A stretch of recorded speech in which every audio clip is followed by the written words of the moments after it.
আপনার নেত্রী বেগম খালেদা জিয়াকে শেখ হাসিনা জেলে দেয় নাই, doctor Moyeen Khan, mister Amir Khasru Mahmud Chowdhury. It is India. হাসিনাকে আপনারা ঠেকাইতে পারবেন? রুহুল কবির রিজভী, এই এনি সোহেল এরা নেতৃত্ব দিবে, এদের জন্য ছেড়ে দেন পদ।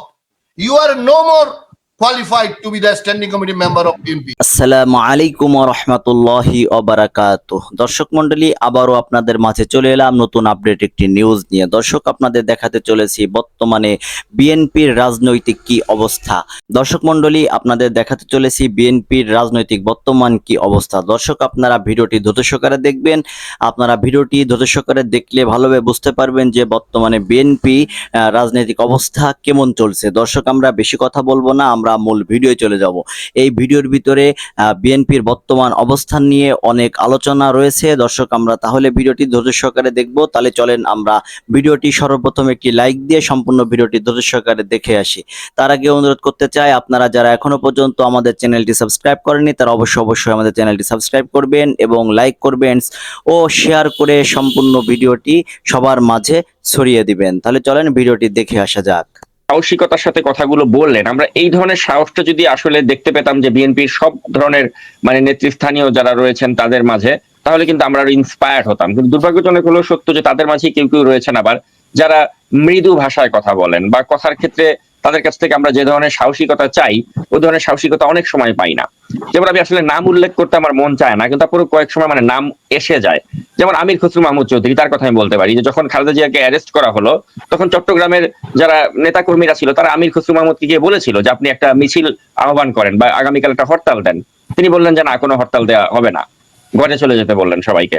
আবার এই যে এখন বর্তমানে যখন এই যে ভারতীয় পণ্য বয়কটের আন্দোলন একটা মোমেন্টাম পেয়েছে, তখন তিনি বলছেন যে এটা তো আসলে এটার সাথে আমরা একমত নই, আমাদের কিছু কিছু নেতা এটা করছে কিন্তু আমরা দলীয়গতভাবে এটার সাথে আমরা নেই। তো এভাবে অনেক সময় দেখা যাচ্ছে যে তাদের এইসব কথাবার্তা এটা কিন্তু একটা রং মেসেজ তৃণমূলে দিয়ে দিচ্ছে। অথচ তারা কিন্তু ইন্সপায়ার্ড হতে পারতো ভারতের এই যে বিখ্যাত লেখক ও সাবেক আমলা অভয় শুক্লা তার কাছ থেকে, যিনি তার প্রকাশিত বইতে সম্প্রতি বিজেপি সরকার এবং তার নিজ দেশের মানুষকেই তিনি শুয়োরের সাথে তুলনা করেছেন এবং একদম স্পষ্ট ভাষায় তিনি সমালোচনা করেছেন। তো এই যে সমালোচনা করার ক্ষেত্রে যেটা হাবিবুর রহমান হাবিব তিনি যেভাবে বলিষ্ঠভাবে করতে পারেন, বিএনপির বাদ বাকি নেতারা তারা কেন হাবিবুর রহমান হাবিব বা এই অভয় শুক্লা তাদের কাছ থেকে ইন্সপায়ার্ড কেন হয় না, এই বিষয়টা নিয়ে একটু আমি জানতে চাই আপনার কাছে। জনাব আবেদিন। ধন্যবাদ।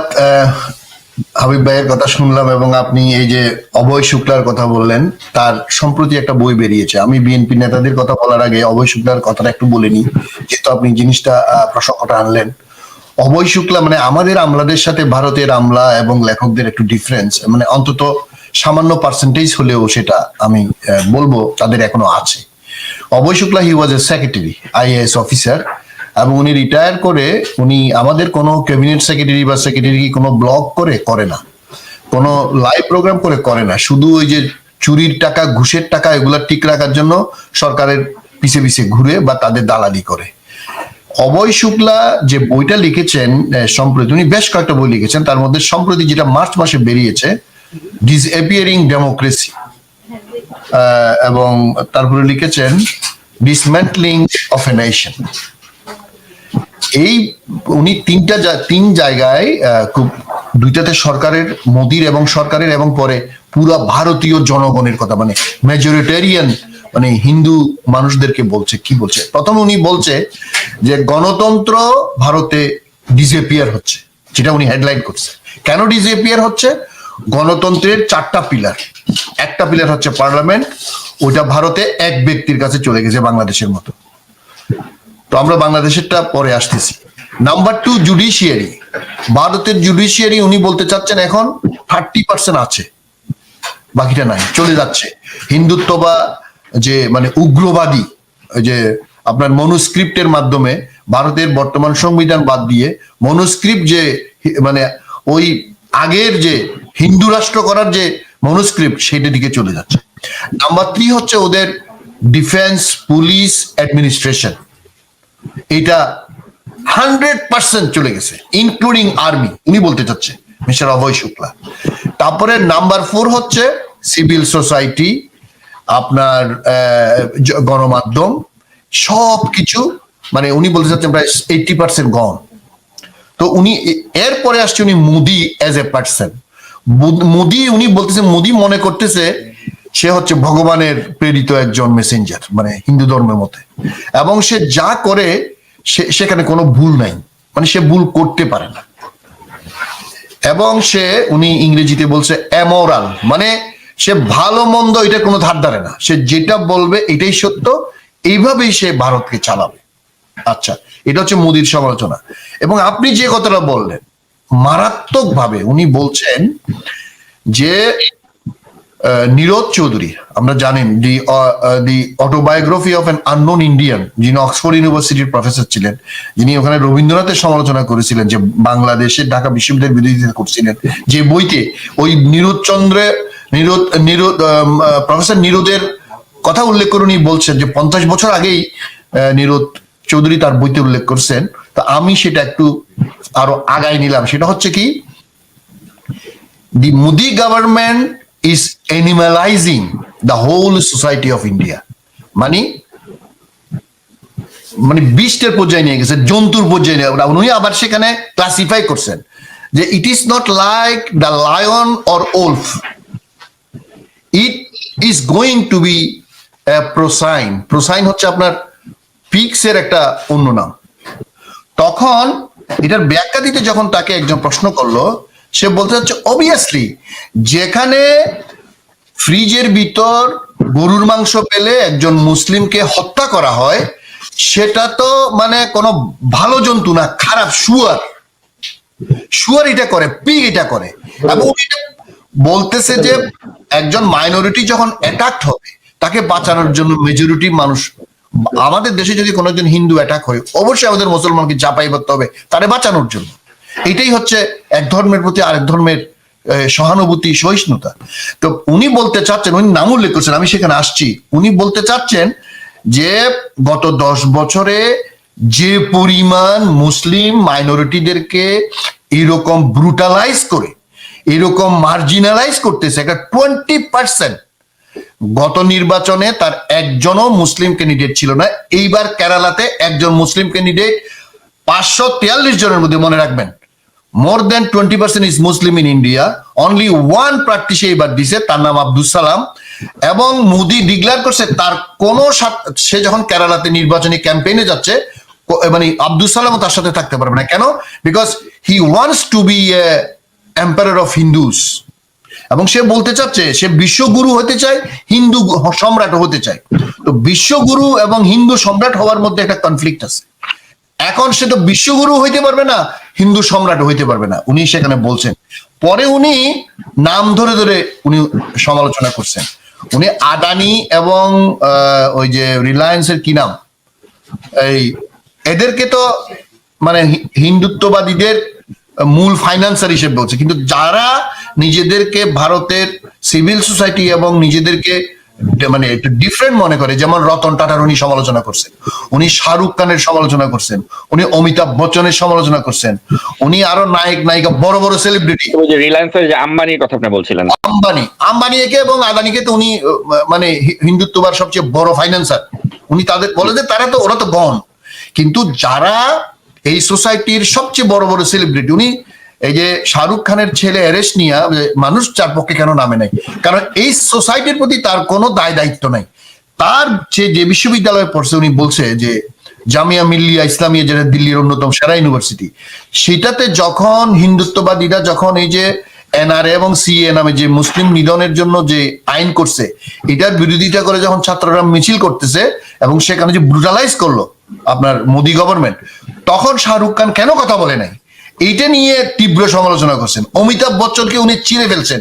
অমিতাভ বচ্চন বলছে তুমি কোন মানে তুমি যে এত বড় সেলিব্রিটি হইলা, তুমি যে মানে বাবরি মসজিদ ভেঙে যে ওখানে মন্দির বানানো হলো, একটা কাল্পনিক একটা রাম জন্মভূমি, সেখানে তুমি উপস্থিত কেন থাকলা? মানে I am telling really I must respect some of Indians like Abhay Shukla. মানে তার বইটা ইজ এ বম্বশেল।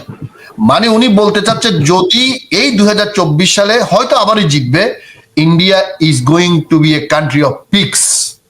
দেখেন, এখন আসেন বাংলাদেশের কথা। এই যে আপনি বলেন আমির খসরু মাহমুদ চৌধুরী, আমি ডক্টর মঈন খানেরও একটা উক্তি দেখলাম একটা পত্রিকায়। তো আমার কথা হচ্ছে, উনি বলছেন যে আমরা ইন্ডিয়ার শত্রু না, ইন্ডিয়া বিএনপির শত্রু। ফাইন। তারপর আপনি কি বললেন? তারপর আপনি বললেন যে বিএনপির শত্রু ইন্ডিয়া না। ইয়েস, বিএনপি শত্রু ইন্ডিয়া অবশ্যই না, আমরা সেটা বলিও না। রাষ্ট্রপতি জিয়াও কোনোদিন সেটা করেন নাই, বলেন নাই, বেগম খালেদা জিয়াও বলেন নাই। কিন্তু যখন ইন্ডিয়া আপনাকে শত্রু ডিক্লেয়ার করছে বিএনপিকে, যেটা ডক্টর মঈন খান সাহেব পত্রিকায় বললেন, দেন হোয়াট ইজ ইউর ডিউটি? আপনার কাজ কি? আপনাকে যখন একজন শত্রু ডিক্লেয়ার করছে, আপনি বললেন, তাহলে আপনি কি নাকে তেল দিয়ে ঘুমাবেন? আপনাকে যখন কেউ বজ্রাঘাত করতে আসবে লাঠি নিয়ে, আপনি কি দাঁড়া দাঁড়িয়ে মার খাবেন? আপনি অন্তত নিজেকে ডিফেন্ড করবেন না? ডক্টর মঈন খান সাহেব, আপনি অত্যন্ত মেধাবী লোক, আমরা জানি। আপনি ডাইহার্ড একজন বিএনপির মোস্ট সিনিয়র মোস্ট লিডার, আমরা জানি। কিন্তু what is your program? How to save your self, how to save your country, how to save your party? আপনার নেত্রী বেগম খালেদা জিয়াকে শেখ হাসিনা জেলে দেয় নাই, doctor Moyeen Khan, mister Amir Khasru Mahmud Chowdhury. It is India. হাসিনাকে আপনারা ঠেকাইতে পারবেন। হাবিবুর রহমান হাবিবের মতো অথবা সোহেলের মতো, এনির মতো তরুণ তুর্কিরা হাসিনাকে দৌড়াইতে পারবে, হাসিনারে ক্ষমতা থেকে উৎখাত করতে পারবে। But you cannot topple India. ইন্ডিয়াকে দমানোর জন্য, ইন্ডিয়াকে কৌশল করার জন্য আমরা তো বলি না আপনারা ইন্ডিয়ার সাথে যুদ্ধ ঘোষণা করেন। আপনারা 2008 সালে লাঠি খাইলেন, 14 সালে খেলেন, 18 সালে খেলেন, 24 সালে খেলেন। আপনাদের হুঁশ কখন হবে? আপনি নিজেই বললেন ভারত বিএনপিকে শত্রু ঘোষণা করছে, বাংলাদেশকে শত্রু ঘোষণা করছে, বাংলাদেশের 18 কোটি মানুষকে শত্রু ঘোষণা করছে, এক্সেপ্ট শেখ মুজিবের মাইয়া শেখ হাসিনা এবং তার গুন্ডা পান্ডা, এই এস আলম, এই দরবেশ, এইগুলা ছাড়া। তো আপনি আমির খসরু মাহমুদ চৌধুরী সাহেব, তারেক রহমান সাহেবকে বলি, এই যে হুমায়ুন কবির, তার কথা কতবার বলছে, আজকে আবার বলতে হচ্ছে। ভুয়া সার্টিফিকেট ধারী, কেমব্রিজের ভুয়া সার্টিফিকেট ধারী এই হুমায়ুন কবির, যে দি হিন্দু পত্রিকায় আমির খসরু মাহমুদ এবং আব্দুল আওয়াল মিন্টুর সাথে গিয়া যে সাক্ষাৎকার দিছে, রাষ্ট্রপতি জিয়া ভুল করছিল, তার মুখে একটা চপের আঘাত করেন, তারে থাপ্পড় মেরে দল থেকে বের করেন। রাষ্ট্রপতি জিয়ার সমালোচনা করে সে কোন নেতা হয়েছে? হুমায়ুন কবির ভুয়া সার্টিফিকেট দাঁড়ি। তার সার্টিফিকেট যদি ভুয়া হয়, তাকে আপনি কেন এখন উপদেষ্টা রাখছেন mister Tarique Rahman? We want to ask you, কেন আজকে ভারতের ব্যাপারে আপনাদের কৌশল? বিরোধিতার কথা বাদ দিলাম, আপনি কৌশলপত্র কি? আপনার কি কৌশলপত্র? আপনাকে বিদেশে আজকে আপনি যে বাধ্য হয়েছেন থাকতে, ইট ইজ ইন্ডিয়া। বেগম খালেদা জিয়া বাংলাদেশের সর্বশ্রেষ্ঠ নেত্রী। হাবিবুর রহমান হাবিব, যার জন্য 100 বছর জেল খাটতে রাজি, প্রধান বিচারপতির সামনে যিনি বলেছেন যে খালেদা জিয়ার ভুয়া এই মামলার সাজা, সেই বেগম খালেদা জিয়া যে আমাদের নাজমুল সাকিব যেটা বললেন, আমির খসরু মাহমুদ চৌধুরী একদিন হরতাল দিতে পারেন না। বাংলাদেশকে যদি যতদিন নিস্তব্ধ না করতে দিতে পারবেন, ততদিন হাসিনা যাবে না। এবং ভারতের কৌশল, আপনাদের বৈদেশিক নীতি কি? ডক্টর মঈন খান আপনাকে জিজ্ঞেস করতে চাই। আপনি অনেক মেধাবী মানুষ, আমরা জানি, কিন্তু আমরা কোনো আউটপুট দেখি না। আমরা যুক্তরাষ্ট্রের সাথে আপনাদের কি এনগেজমেন্ট, ইউরোপিয়ান ইউনিয়নের সাথে কি এনগেজমেন্ট, আপনার সাথে ভারতের সাথে কি এনগেজমেন্ট, চীনের সাথে কি এনগেজমেন্ট, মিডল ইস্টের সাথে আপনার কি এনগেজমেন্ট, জাপানের সাথে আপনার কি এনগেজমেন্ট? শুধু আপনার বাসায় বা ওই যুক্তরাষ্ট্রের রাষ্ট্রদূতের বাসায়, মাঝে মাঝে ইন্ডিয়ান হাই কমিশনের বাসায় গিয়ে দাওয়াত খেলে, ডিনার খেলে হবে? আপনাদের কি এনগেজমেন্ট? ভারতের রাষ্ট্র হাই কমিশনের সাথে আপনাদের কি কথা হয়েছে? আপনাদেরকে পরনের কাপড় খুলে আপনাদেরকে মারতেছে, আর তার বাসায় গিয়ে আপনারা লাঞ্চ ডিনার করেন। আপনাদের 2018 সালে আমির খসরু মাহমুদ, আব্দুল আওয়াল মিন্টুকে পাঠাইছেন, 4টা সিট দিয়ে আপনাকে ধরাই দিছে। আপনাদের লজ্জা লাগে না? আপনাদের লজ্জা লাগে না? আপনারা পদত্যাগ করেন না কেন? এখন নেতৃত্ব দেবে হাবিবুর রহমান হাবিব, শামসুর জামান দুদু, এই রুহুল কবির রিজভী, এই এনি সোহেল, এরা নেতৃত্ব দিবে। এদের জন্য ছেড়ে দেন পদ। You are no more qualified to be the standing committee member of BNP. It is my comment. এবং ভারতীয় পণ্য বয়কট সোশ্যালি আমরা শুরু করছি। আমরা জানি বিএনপির 99% নেতা কর্মীরা সাপোর্ট করে, কিন্তু আপনাদের নির্বোধ, আপনাদের সাহস নাই, আপনারা সব কচ্ছপ, আপনারা সব ইঁদুর বিড়ালে পরিণত হয়েছেন রাষ্ট্রপতি জিয়ার দলে। সেই জন্য আপনারা প্রকাশ্যে কোনো কথা বলতে পারেন না। রাষ্ট্রপতি জিয়া কি করছিলেন? উনি সর্বশ্রেষ্ঠ পানি চুক্তি গ্যারান্টি ক্লজ সহ কেন কিভাবে করতে পারছিলেন? 1979 সালে কিভাবে করছিলেন? বিকজ রাষ্ট্রপতি জিয়ার সেই কৌশল ছিল, উনি জাতিসংঘে ওআইসিতে জোট নিরপেক্ষ আন্দোলনের সমস্ত সম্মেলনে ভারতকে উলঙ্গ করে ছাড়ছে যে ভারত ইজ দিস। এবং পরবর্তীতে সেই সময়ে মোরারজি দেশাই সরকার, যখন অটল বিহারী বাজপেয়ী তার পররাষ্ট্রমন্ত্রী ছিল, সেই এবং সুরজিৎ সিং বার্নালা এবং আজকে তারেক রহমান সাহেবের শ্বশুর রিয়ার এডমিরাল মাহবুব আলী খান সাহেব তখন আপনার ওয়াটার রিসোর্স মিনিস্টার ছিলেন, সে এবং রাষ্ট্রপতি জিয়ার সে বিখ্যাত উপদেষ্টা আপনার BM আব্বাস এটি, তারা সেই সর্বশ্রেষ্ঠ চুক্তি করতে পারছিল। হাসিনা পদলেহন করে সেই চুক্তি করতে পারে নাই। That was late president Zia, the father of mister Tarique Rahman, your father. এই রাষ্ট্রপতি জিয়ার পথ আপনাকে অবলম্বন করতে হবে, নরমে গরমে চলতে হবে। ভারতকে যেমন আমি ফেলে দিতে পারবো না, ভারতকে আমাকে ফেলে দিতে পারবে? ওরা বলে কি যে ভারতের সিকিউরিটি, আমার সিকিউরিটি কোথায়? কুকি চিনকে কে পাঠাইছে? কাদের সিদ্দিকী আমার দেশের বিরুদ্ধে 10 বছর সশস্ত্র সংগ্রাম করছে। কাদের সিদ্দিকীর বিচার কেন বিএনপি করে নাই? কাদের সিদ্দিকী শুড বি হ্যাংড। এই কাদের সিদ্দিকী নিয়ে 18 সালে আপনারা নির্বাচন করছেন, সেই কাদের সিদ্দিকী এখন কোথায়? বেঈমান দালাল। আপনার কর্নেল ফারুককে কেন ফাঁসি দেওয়া হয়েছিল? কারণ সে 15ই আগস্টে মনে করেন যেটাই হোক বিচার হয়ে তার ফাঁসি দেওয়া হয়েছে। সে তো খেতাবপ্রাপ্ত মুক্তিযোদ্ধা, তাকে ফাঁসি দিলে কাদের সিদ্দিকী দেওয়া হবে না কেন? রাষ্ট্রের বিরুদ্ধে ইন্দিরা গান্ধীর সরাসরি মদদে আমাদের দেশের বিরুদ্ধে সশস্ত্র সংগ্রাম যে করছে, যুদ্ধ করছে, আমাদের অনেক সৈন্য মেরে ফেলছে, সাধারণ মানুষকে মারছে টাঙ্গাইল এবং ময়মনসিংহের সীমান্তে, তার বিচার কেন হবে না? কেন হবে না? অবশ্যই তার বিচার হইতে হবে। এগুলো না করে বিএনপি আজকে এই গর্তে পড়ছে। এরশাদ, এই যে কুলাঙ্গার হাবিবুর রহমান হাবিব বাইদা, সেই 1980-90 দশকের যে আন্দোলনে থাকে, he was the main culprit behind the killing of late president Zia. তার বিচার বিএনপি কেন করলো না? আজকে সে স্বাভাবিক মৃত্যু, এরশাদের স্বাভাবিক মৃত্যু বাংলাদেশের ইতিহাসে সবচেয়ে কলঙ্কজনক অধ্যায় বলে আমি মনে করি। এবং আমি দুঃখিত মিস্টার সাকিব, আমি একটু সময় বেশি নিয়ে নিলাম। আজকে ভারতের ব্যাপারে বিএনপির কৌশল অনতি বিলম্বে যেটা প্রকাশ করা, সেটা এত সময় ধরে আপনারা মূল ভিডিওটি ধৈর্য সহকারে দেখেছেন যে বিএনপি বর্তমানে রাজনৈতিক কি অবস্থা, তারা রাজনৈতিক মাঠে তারা কেমন ভাবে চলছেন এবং তাদের সামনের পরিকল্পনা কি, আপনারা ভিডিওটি দেখার পর সম্পূর্ণ বিষয়টি বিস্তারিত ভালোভাবে বুঝতে পেরেছেন। দর্শক, তাহলে আজকের মতন ভিডিও এখানে শেষ করছি। সকলে ভালো থাকবেন, সুস্থ থাকবেন। আল্লাহ হাফেজ।